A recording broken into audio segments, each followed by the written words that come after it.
So I'm from Warsaw, in the West Midlands. It's kind of where I grew up, and then I kind of travelled around a little bit for work and study. So I'm a doctor in clinical psychology, and work in mental health and well-being. And so, in terms of where I graduated, I went to different universities for different courses, but went to Coventry, Keele, and Plymouth. So art was born in my life from when I was a young girl. Gosh, I can't even remember when it started to be something that I loved.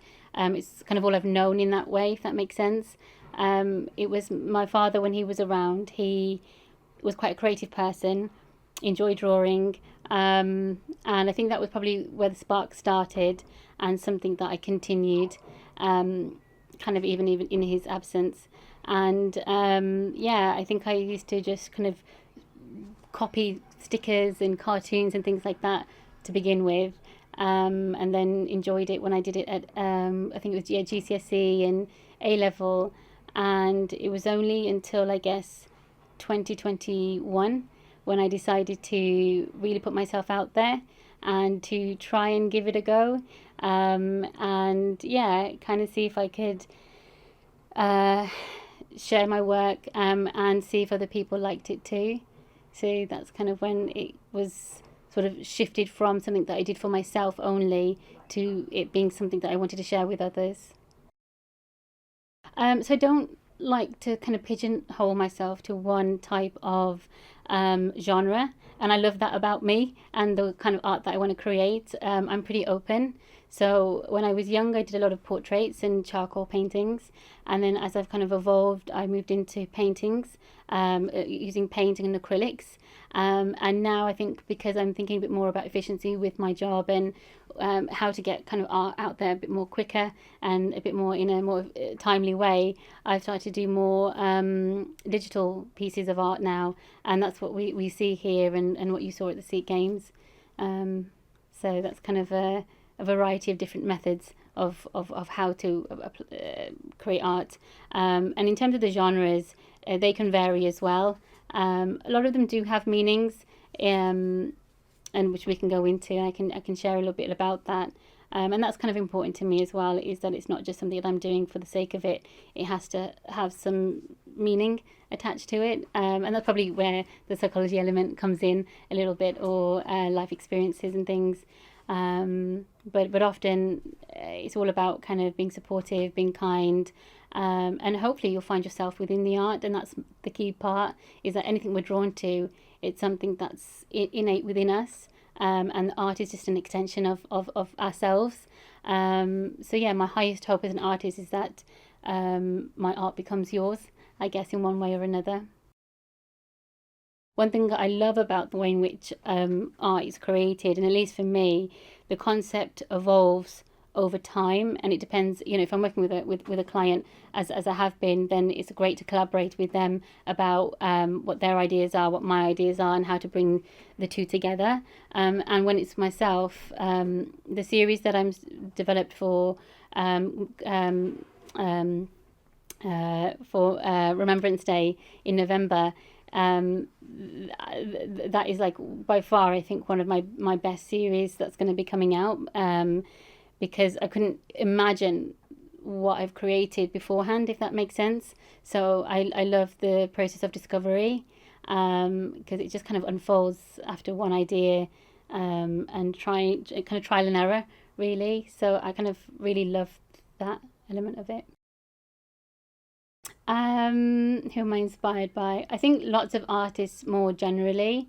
There's many that I look towards, and not everybody is world famous or anything like that. So I think I can appreciate art from pretty much anyone.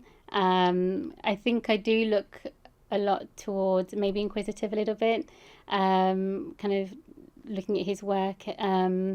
And I guess he's someone who also attaches quite a lot of meaning to his pieces, and that's something that's similar to myself. So I do like that, and I do value that a lot in his work. First, so what we've got here is, I guess, well, we have the England flag, and what was important to me with this piece is that we see ourselves on it. Um, I have never seen us anywhere on the England flag previously, and it's something that really felt important to me to connect with the England flag itself. And how this came about was I did a series. It was a tribute to my mum, I guess, for Mother's Day, just in April, so a month before. As you can see, the piece at the back there, and that was it. There was a series, and it was following her journey from India coming to England when she got married. So you'll see that the flag is fused between India and England, and then the series goes on to show and depict me and my sisters from babies and mum making rotiyan, doing the bath. What else was she doing? Working and cleaning, doing all these things. She's such a grafter, and I wanted to really kind of highlight that because that's been my experience of many Punjabi women working incredibly hard for their families.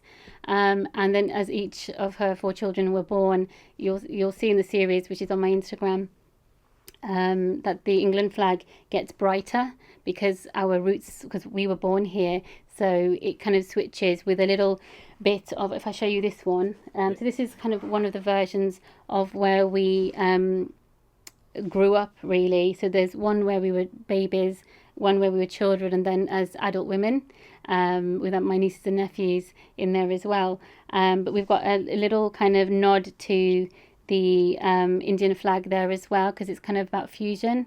So when the FA saw this, I think on my Instagram, they liked the England flag element of it particularly so, and wanted to incorporate it in their visuals for the Vaisakhi event. And of course, given they wanted some gender neutrality, of course, and representation, and that's what we have here.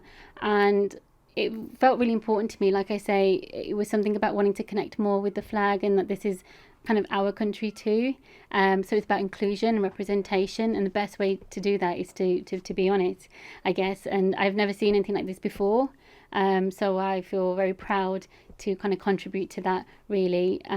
One of the things I really love about this piece is that I guess I really wanted us to be not only seen and to be visible, but to be seamlessly within the fabric of this country's flag. And the best way I could do that was thinking about his kurta. You'll see that it does cut through, and he's very much a part of it within the fabric. So that's a kind of a real, I think, a clever nod, really, of how to use this. So yeah, one day we might have more calls and sings in football, and who knows, maybe this might inspire someone. So that's kind of the story behind that, and where my Mother's Day tribute took me to Wembley. It's new, yeah. I've got quite a few different pieces. So well, this one, of course, was at the SEA Games. And it was a similar theme, I guess, about representation, trying to encourage people to enjoy the games, be a part of the games. And again, one of the best ways for them to be involved is to see yourself. And this was kind of really vibrant, and it really fitted with their the organization, the logo. So everybody's wearing their gura. We've got different colours of brown hues. We've got different genders, ages, sexes, abilities as well, and each sport was represented. So I think this is why this one maybe was quite a hit. In terms of new work, these are a couple of pieces that I thought I'd just bring along to show. So I've done a series on what I've called Asas, which is about awareness. And this is kind of, I guess, where kind of well-being comes into it a little bit. And this series was about recognizing your own moonlight, and knowing that you reflect that, and not to shy away from it. And it's probably a reflection of myself, really. I've kind of often maybe been in my own shadow sometimes, and I've really tried in the last year or two particularly to kind of break that. And as you know, even approaching yourselves when we were thinking about doing this, that was me kind of breaking out of my shyness and being willing to be seen. So this is kind of what that's about, really, is not to shy away. And then the final one I just brought along with me was a piece that I'm doing on, I've called this the Romantics collection. So it's kind of in its infancy, but it's just about love and romance and all the good things in life. So not much of a, so yeah, that's that one. Yeah, I think because I recognize that because I'm naturally quite shy and reserved, um, it infiltrated the way in which I run my art business, my Instagram, and I was kind of really shy to put posts up, to let others see my art, even though that's what I wanted so much. So kind of I guess reflecting in, I guess practicing what I preach really to lots of other people. I had to look at what I was finding a little bit difficult, and I was kind of just trying to probably talking to myself a little bit through that process was about just showing compassion, recognizing that we all have a bit of moonlight within us, and I absolutely love the moon. It's not a day that goes by that I don't look at the moon sometimes and just think I'm in awe of it.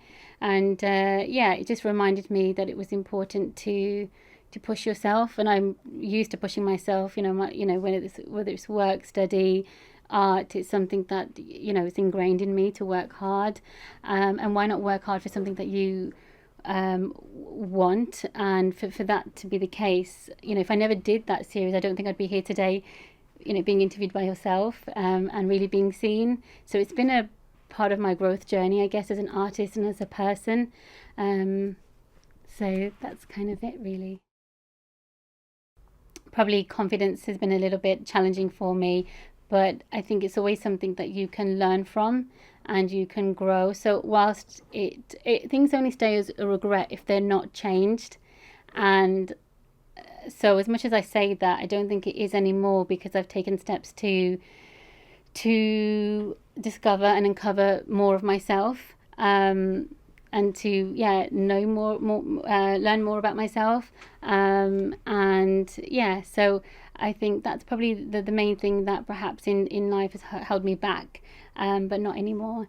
And yeah, so I'm looking forward to saying yes. And that was kind of one of the things I remember starting this year out with, is that I'm going to say yes to opportunities. I am going to say yes to what my heart desires. I am going to say yes to what I want.